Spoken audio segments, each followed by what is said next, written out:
Since Carey Price stopped playing, there have been a lot of fake goaltending controversies. I do not think, however, that this is one of those fake ones.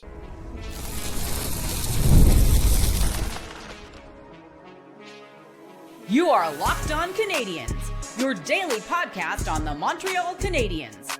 Part of the Locked On Podcast Network, your team every day. Hello, everyone, and welcome into another episode of Locked On Canadiens. Thank you for making us your first listen of the day and for subscribing wherever you get your podcast. Doing that supports us here on the show and ensures you do not miss an episode. Today's episode is brought to you by FanDuel. Download the FanDuel app now by visiting FanDuel.com and win $300 in bonus bets if your first $5 bet wins. My name is Ian Boisvert, also known as that Maybe It's Ian, and I'm joined as I always am by the wonderful Laura Saba, also known as the Active Stick. Laura, the Canadiens, all good things must come to an end. Their winning streak ends at 4 games. They are now 4-2 on the season. How are we feeling after that pretty stinky Saturday night game against the Rangers? Everything was wrong with that game. I didn't like any of the officiating. Obviously, devastating blow for Goalie to be out 4 to 6 weeks. Really, really tough was it 4 to 6 or 6 to 8? I think maybe 4 to 6. It's 4 to 6, right? Really tough to have Kirby Dach out, even though it's day to day. Right. I did feel that in the early going, Joe Veleno and Owen Beck, for as much as they were played, I didn't see anything from them that was like, a huge revelation or anything like that. But I thought they were solid enough. Did not like any of the officiating, did not like any of the New York Rangers, and did not like the goaltending. Yeah. So look, our first segment, we're going to do sort of a weekly game recap, sort of everything that happened over the last 72 hours, which seems like a lot to cover, but we're going to do our best. We are going to talk about the budding goaltending controversy that seems to be just getting started in Montreal, especially ahead of a very busy week for the Canadiens. It's a 4-game week. We're going to learn a lot about the goaltending coming out of this week as the Canadiens head to Western Canada for the 3 games of a 4-game road trip. They'll finish up against Seattle next week. But let's start. I guess over the weekend, I guess we'd consider Friday. We get the injury news regarding Kaiden Guhle. He's out 4 to 6 weeks with a lower body injury. They didn't really give us too much of a detail what it was. Your thoughts, especially now that we have the benefit of hindsight, knowing how they played on Saturday. What are you thinking about this injury? Is it truly as devastating as it feels for the Canadiens? Can they rise above? Where are you at on the Kaiden Guhle absence? I think this team can rise above, to be honest. I really do. We saw him go out last year with a freak injury, but they were still able to rally. This gives an opportunity for both Jaden Struble and Arber Xhekaj to be in the lineup. And I think that's how they like it, right? And I'm not in any way going to imply that either of them will render Kaiden Guhle obsolete. This is not like that's not even a question, right? Kaiden Guhle will be missed, and there's going to be points where we're watching this team and we say, Arber Xhekaj does not have the maturity that Kaiden Guhle would have had in that moment. Or we'll watch the game and we'll say, Jaden Struble did not have the dynamic transition game that we want from Kaiden Guhle, right? So it is a big loss for the Montreal Canadiens, but if anyone can rally and get past it, it's 4 to 6 weeks. It's not the rest of the season. And, with our track record with Kaiden Guhle, we've seen him come back earlier than expected with some of these freak injuries that he's had. And I would rather he rehab it now, because we saw from the very first game, it seemed like he was playing through something. He played 5 games through that. And then, he had, at some point you have to shut it down and you have to let him heal, because if the Canadiens are going to continue the way that they have so far, they are going to have a long season ahead of them. So, with Kaiden Guhle, I'm not too worried, just a little bit bummed, but you know what? Yeah. You never know. Jaden Struble and Arber Xhekaj can, this is really their opportunity to show us something special. Yeah, I think obviously losing Kaiden Guhle stinks. It stinks for the penalty kill most of all, because the penalty kill, I think it's fair to say to this point, has not been good enough. They've given up. There's only been 1 game where they haven't given up a power play goal, and that was the first game of the year. They've given up at least 1 power play goal in every game since then. They really could have used a couple stops on the penalty kill on Saturday against the Rangers. I think that's where it's going to hurt them the most. But Xhekaj and Carrier, we've already seen them this year. They're fine for the most part. No real concerns there. And we know Struble Hudson is good. We know that's a good pair. So at 5-on-5, I'm really not all that concerned. It's really the penalty kill where I think that they will need to survive. Yes. That's to say, at 5-on-5, they'll still have to. With Kaiden Guhle, they thrive. With him, they will have to survive, but they have the horses to survive. Yes. While he's out. The penalty kill I am ultimately concerned about, and it really is going to come down to which one of Struble and or Xhekaj can steal a role there and make sure that they can keep things afloat. I want to see a couple games, especially maybe coming up this week, where they don't give up a power play goal, where the penalty kill is perfect for the night. That would be ideal moving into this. Let's talk about the game on Saturday. Montreal gets out to a 2-0 lead in the first period. Things looked incredible. I think they had 2 goals before the Rangers had a shot on net. Yeah. It felt to me for the rest of the game like that 3-0 blown lead against the Leafs last year, where they were incredible in the first and then immediately fell apart. Scoring chances at 5-on-5 after the first period were 3-2 for Montreal. For the last 40 minutes were 18-6 for the Rangers. Mm-hmm. That's not good enough. That's not acceptable. No, it's not acceptable. And it's, I think the Canadiens are still young and at a point where they think when they get up on these teams that they're just going to roll over. Yeah. And NHL teams are proud, especially the Rangers, who think they should be better than they are, right? Who thinks they should be better than what their current record and stats show them out to be. And they're probably we all agree, right? Like, I think they're right on that, right? This team should be better than it is. But at the same time, the fact that they're a mess, it does not mean that the Canadiens can let up on that killer instinct. Like, you need to look at a team like this and you need to smell blood in the water. And I don't think the Canadiens did that, right? And I think that they're capable of it.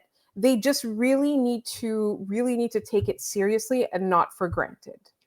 Yep. And on top of that, no high danger scoring chances for the Canadiens in the third period. I think it was 4-0 for the Rangers. Yes. I think the Canadiens have a hard time playing with the lead, which is why, like, when we've seen them this week, they were at their best when they were trailing, right? Yeah. when they were trying to fight and come back in games, they were playing their best. I think that's still part of the underdog mentality that they have. Mm-hmm. But ultimately, this team is going to have to learn how to get up and stay up. Like, this is not something that, good teams do, where they get up and blow leads and hope that maybe they can come back late in the game. Yeah. Like, they have to learn that. I also thought the officiating was bad in this game, but I don't want to give the Canadiens an out. No. I thought they were bad enough in their own right. The one I will key in on comes with 3 minutes left in the third period.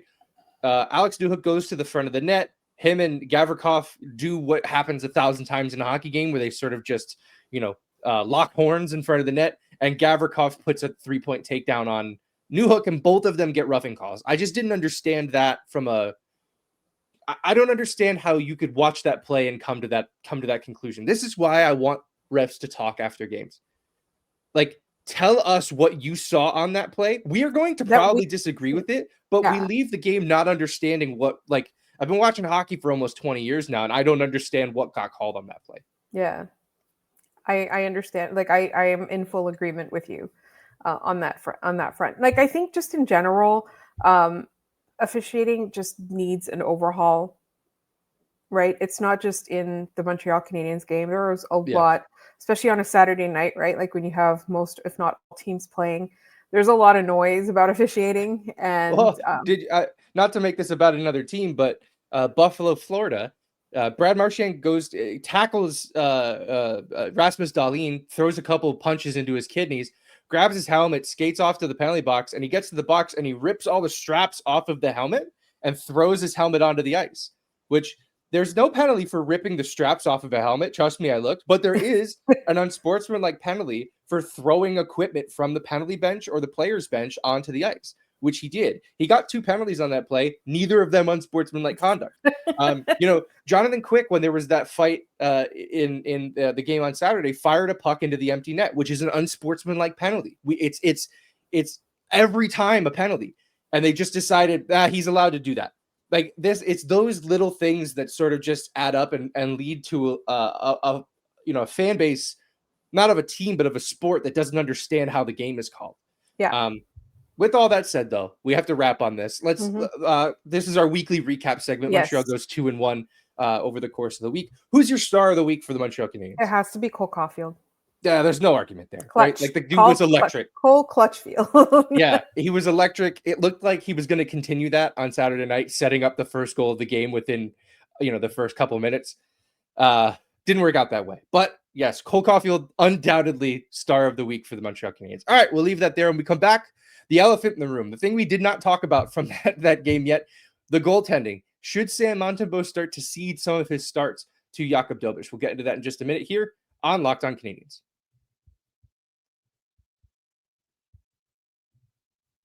Let's be honest, most of us can't even name all of our financial accounts, let alone what they're worth. Between 401ks, savings, and investments, it's really easy to lose track. And that can mean you're leaving money on the table. That's why I started using Monarch, an all-in-one personal finance tool that brings your entire financial life together in one clean, easy-to-use interface on your laptop or your phone. For me, it's helped me organize my accounts. I'm able to track my spending, see where I'm throwing money away, see some things that maybe I didn't know I was still spending money on. And I can do all of that without having to touch a spreadsheet. Monarch's visual dashboards and smart tools make it so easy for me to understand where my money's going and how to make it work harder for me. Don't let financial opportunities slip through the cracks. Use Locked On NHL at monarch.com for 50% off your first year. That's monarch.com, code Locked On NHL for half off your first year.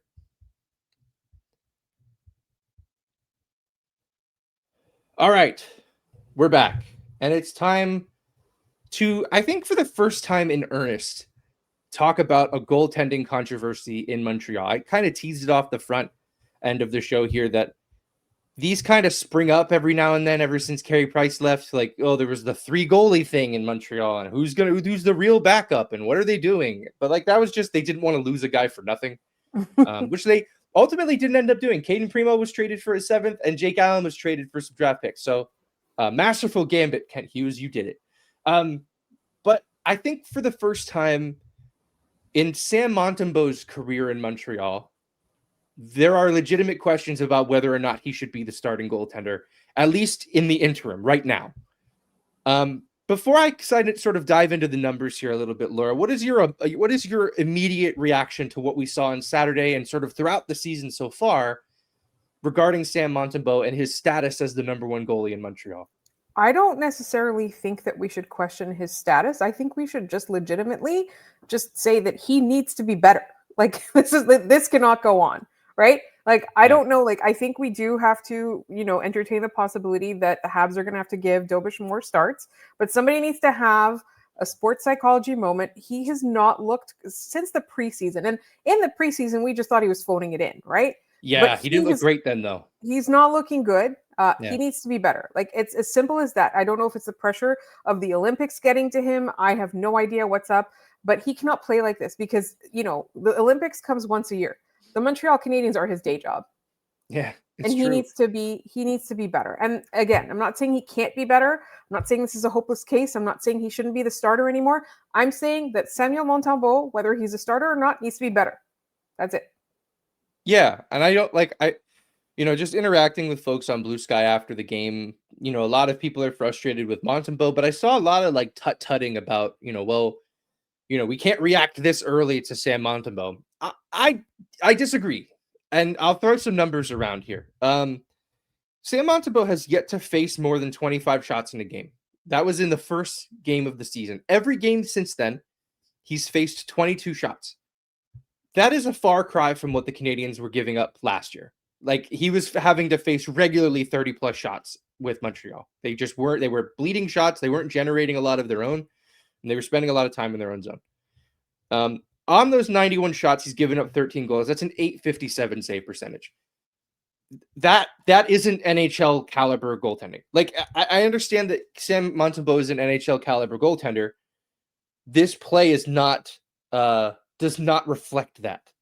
And there's a part of me that really wants to avoid thinking the thing that I'm thinking now, which is that last year was the flash in the pan. Last year was not the true Sam Montembeault. It's that this is more along the lines of the correction to the mean with this player. Because if you think about it, like in Montreal, he's had what, 4 years now, 3-4 years, like only one of them being truly great. Yeah, but like the other two were solid, right? He's not even solid right now. Yeah.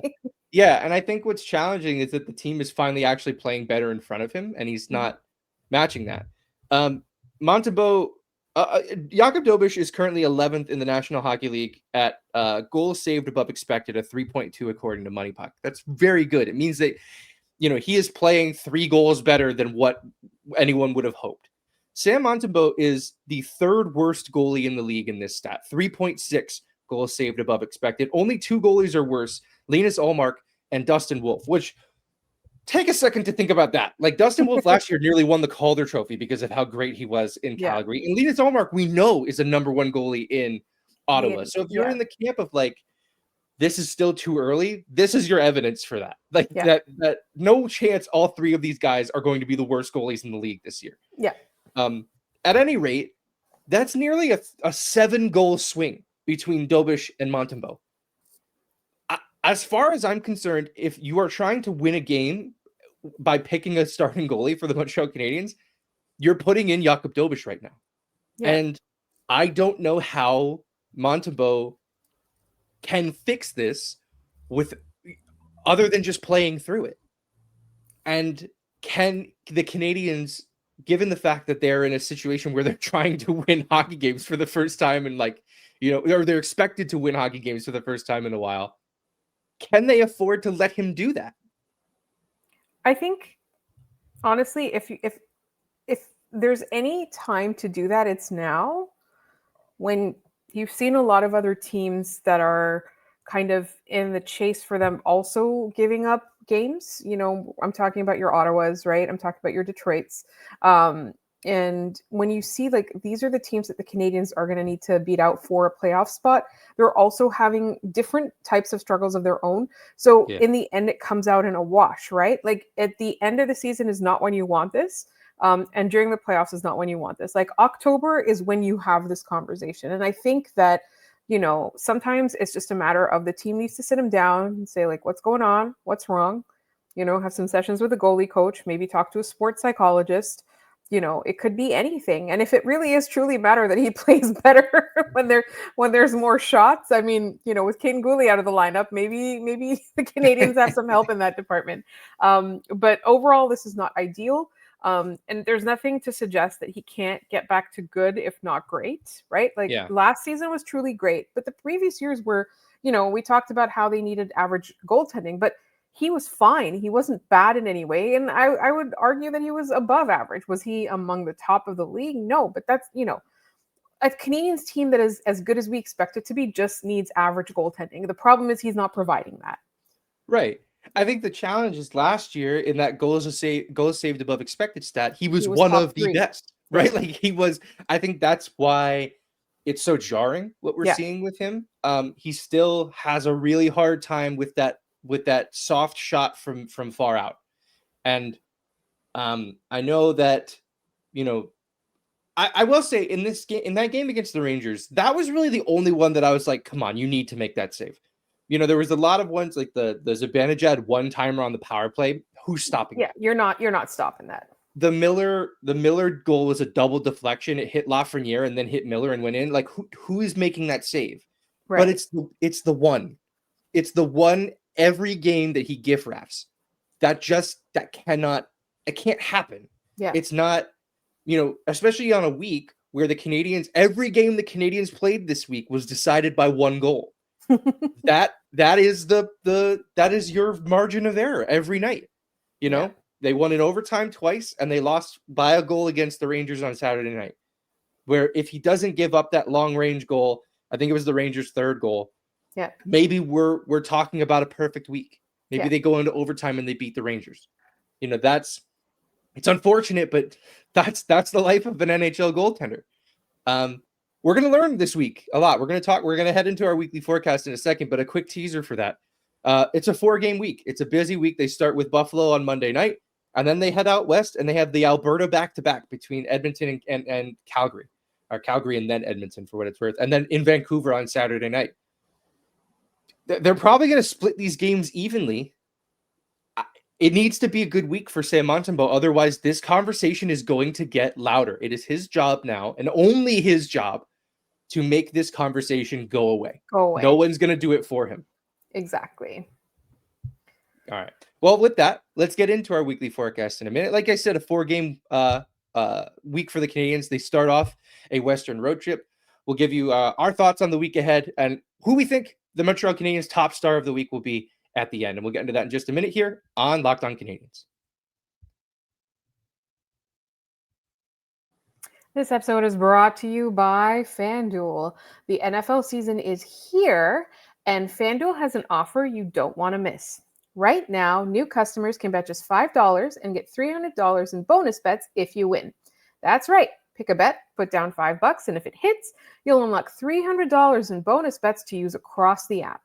I love how FanDuel gives me so many ways to play. I've built parlays, tried player props, and even followed the live lines during games. It makes watching football even more exciting when you've got a little something riding on the action.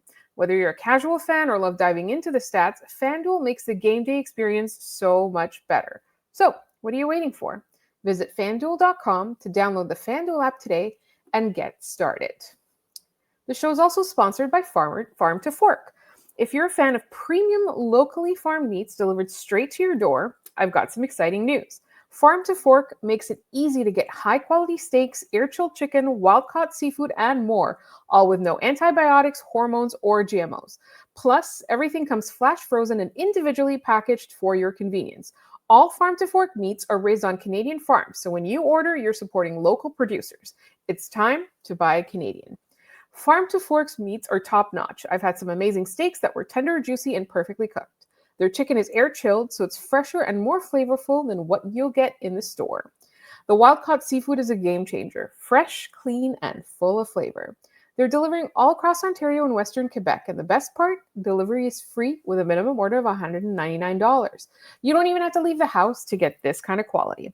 I've got a special code just for you. Use code LOCKEDON40 to get $40 off your first order at Farm to Fork.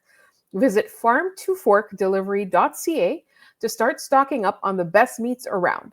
Again, that's LOCKEDON40 for $40 off your first order. Farm to Fork, delicious locally farmed meats delivered straight to your door.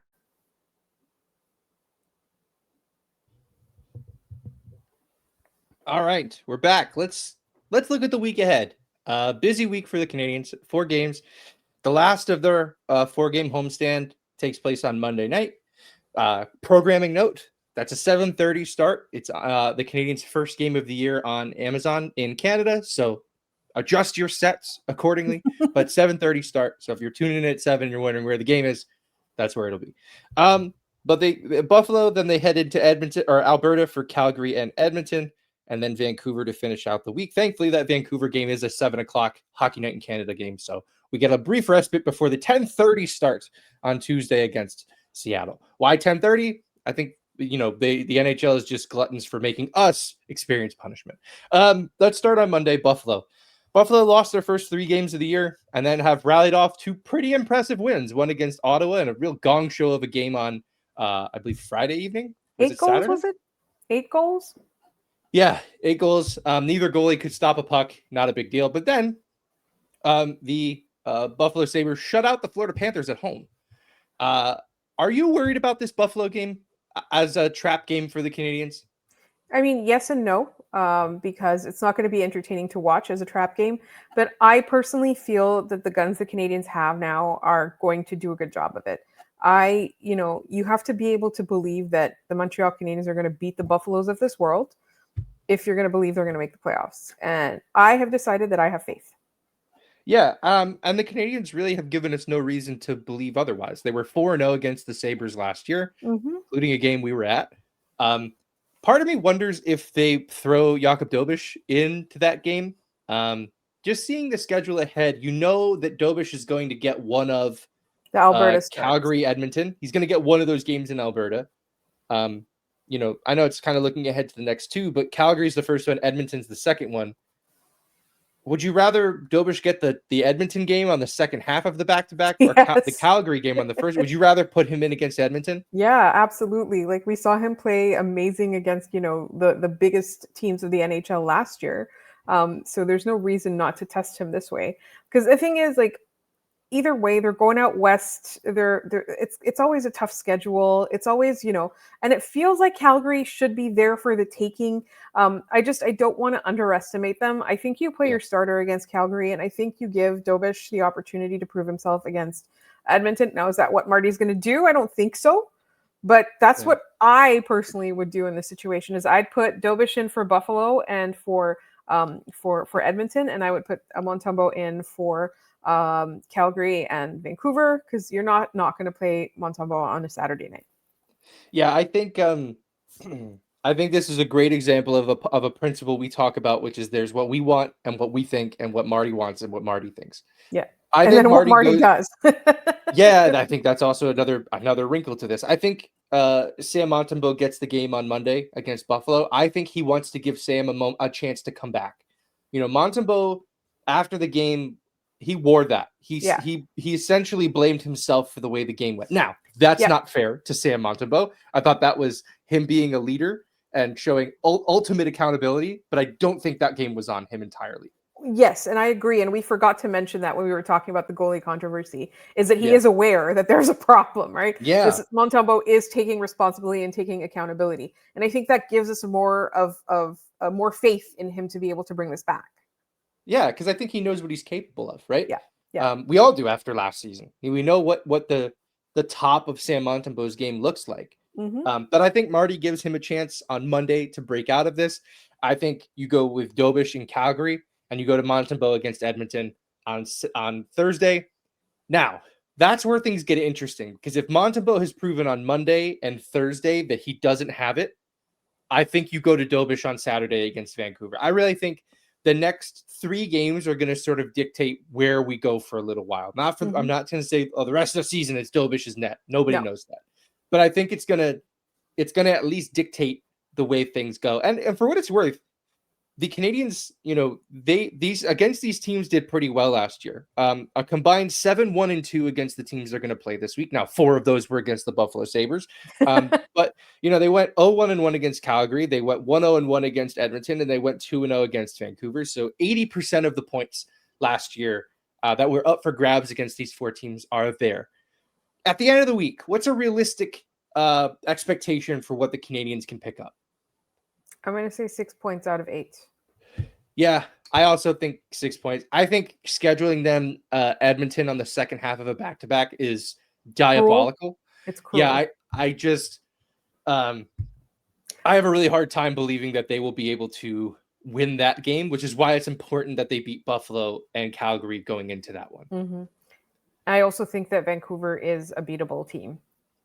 Yeah, I do too. Especially the way Montreal has played them over the last 4 or 5 seasons. Like, it's been a soft matchup for the Canadiens. At the end of the week, who are we looking at as our star of the week? I think I want to put you on a pedestal here, because I believe last week you said the man would be Cole Caufield. Yes. And Laura Saba, I'm trying to make a Nostradamus Laura Saba.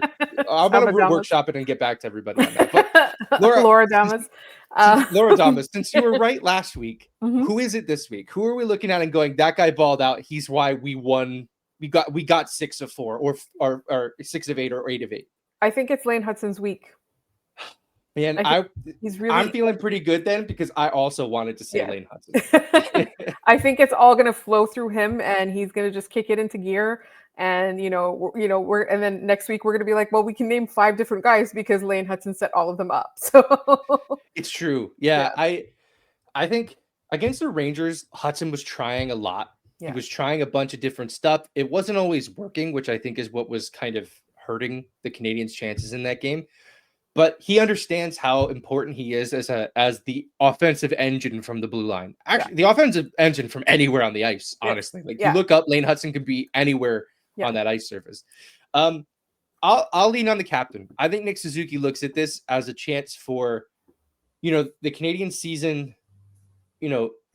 given the fact that Western road trips are always tough, it's tough to pull off. Given the situation that he finds his goaltending in, I think Suzuki looks at this as a very important week, and I think he just continues, if not improves, on the play that we've already seen from him. Like, he's at an over a point per game pace already to start this season, which is not the kind of start he got off to last year. Yeah. I think at the end of the week we're saying Nick Suzuki had a fantastic week. Yeah, because like at the end of this week, they'll have played 10 games, right? So like it's like the first like through 10 games, it's like the first 100 days of a presidency, right? Yeah. So you got to kind of you really kind of got to show what you are, and it's really interesting because last year the Canadiens were able to turn it around. But how nice would it be if the narrative starts from day one and not from the middle of the season or past the middle of the season? We didn't mention at the top Noah Dobson with his first goal as a Montreal Canadian. It was a really nice one too. Yeah. I was so nice. I was so happy with it. Yeah, it felt especially good considering Brendan Gallagher was being held along the wall, tried to get away from the hold, and the ranger that was holding him grabbed his stick so he couldn't leave. All of that went unpenalized, and Dobson scored. It was a real ball don't lie moment. Yeah. I'm glad we got that in that game. I was kind of hoping that would spark them to a comeback, but so it goes. All right, we'll leave that there. Let's hit our trivia and head out of here for the day. Last week's question, the question from Friday, was a player path. New Jersey, Montreal, Edmonton, Dallas, Anaheim. Laura, who is that guy? That guy is Sheldon Souray. It is. And there was a lot of love for Sheldon Souray on this one. I think people really keyed in on this one. If you're a Canadiens fan of a certain age, also known as my age, he was, for a time, the guy in Montreal. Like, it was that his last season in Montreal, contract year, Sheldon Souray was incredible. Ultimately, he couldn't stay healthy after that, which was a real bummer because I thought from a defenseman's standpoint, like he was as electric as they come. Really heavy shot, really violent physical player. Always enjoyed Sheldon Souray in Montreal. The correct answer came to us from a bunch of people. Mr. Modern Marvels, 43 Habs fan, who I believe is our friend Ben from Blue Sky. David Waddy, Seamus, Joe Segreto, Keck Shows, who I know from the Game Over chats. Hello, Keck Shows. Thank you for joining us. And Martin, who gave us the answer on Instagram. Thanks for playing along, you guys. All right. Today's question is a draft-related question. The 2003 NHL draft class is considered one of the greatest of all time. How many players from that draft class played games in Montreal? So any player from that draft class that played a game in Montreal, that's who I'm counting here, that 2003 NHL draft class. If you have the answer, do you mean in a Montreal uniform? Just to be clear. Yes. Not like physically, geographically in Montreal. No, they were on team payroll. They got paid by the Canadiens to play hockey games for them. They wore a sweater. They had a number. If you go on Hockey Reference, you can see that they played for Montreal. Those are the players we're talking about. If you have the answer, put it in the comments down below this video. Send it to us any way you know how, and we'll give you a shout out on the next episode of the show. And that is going to do it for us today on this episode of Locked On Canadiens. Thank you so much for tuning in, for making us your first listen of the day, and for subscribing wherever you get your podcast. Doing that supports us on the show and ensures you don't miss an episode. For your second episode, go check out the Locked On NHL podcast. Look, they're in full swing. The NHL season is the best. October's the best month, and most of it's because the NHL season is here. Those guys are in their bag. You're going to see us pop up on there too. A post-game shorts, we like to throw them over there so that they have some Canadiens coverage. So go check them out. The Locked On NHL podcast. Subscribe wherever you get your podcasts. You can find the show Locked On Canadiens just about everywhere we're posting things: Blue Sky, Instagram, and TikTok. LockedOnCanadiens@gmail.com is probably the best way to get in contact with us. Send us your mailbag questions. We do mailbag every Friday. So if you want your questions answered by us, hockey or otherwise, go ahead and send them in. You can find me at Maybe It's Ian. You can find Laura at The Active Stick. Thanks so much for tuning in. We'll catch you guys on Tuesday after the game against the Buffalo Sabres.